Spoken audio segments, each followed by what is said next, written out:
সংগ্রামী উপস্থিতি, আপনাদের আন্তরিক ধন্যবাদ। আওয়ামী লীগ নিষিদ্ধের যে প্রোগ্রাম, আপনারা সবাই উপস্থিত হয়েছেন। আসলে আমাদের জন্য অত্যন্ত দুঃখজনক একটি ব্যাপার হচ্ছে, এই মানুষগুলোকে আবারও ৩৬ জুলাইয়ের পরে রাজপথে নামা লেগেছে এই আওয়ামী লীগ নিষিদ্ধের জন্য। কি অপরাধ ছিল আমার ভাইগুলোর, কি অন্যায় করেছিল আবু সাইদ, কি অন্যায় করেছিল মুগ্ধ তো পানি খাওয়াতে এসেছিল। এই স্বৈরাচারী হাসিনা সেই মানুষটাকেও ছেড়ে দেয় নাই।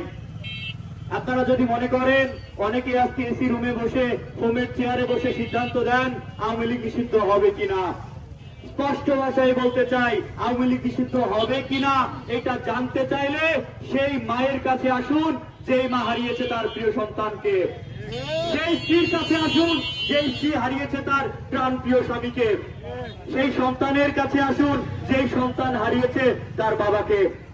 আপনারা এসি রুমে বসে ঠিক করে দিবেন কে রাজনীতি করবে আর কে করবে না, আর ভারতের প্রেসক্রিপশন মেনে ঠিক করবেন কে রাজনীতি করবেন। এই দিন আগেই চলে গিয়েছে।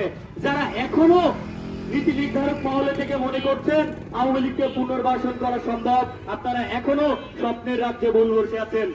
আপনাদের মনে করিয়ে দিতে চাই, এই ছাত্র জনতা অলরেডি একবার রাস্তায় নেমেছে। ছাত্রলীগ এই আওয়ামী লীগের বিরুদ্ধে আন্দোলনের একটা প্রতিবাদ যেটা তুলে দিয়েছে। এরপরেও আপনারা আর কি আশা করেন? এই মানুষগুলো আর কতটা বুক ফাটা আর্তনাদ করলে আপনারা বুঝতে পারবেন এই বাংলার জমিনে আওয়ামী লীগকে নিষিদ্ধ করা উচিত? আর কত রক্ত আপনারা প্রত্যাশা করেন?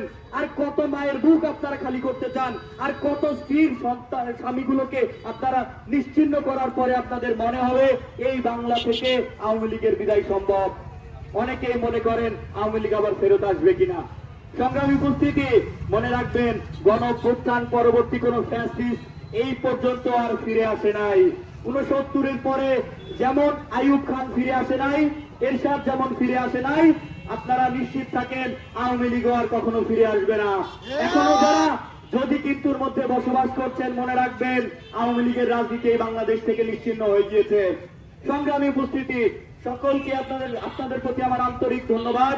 আপনারা আওয়ামী লীগ নিষিদ্ধের যে আয়োজন, আপনারা সবাই শরীক হয়েছেন।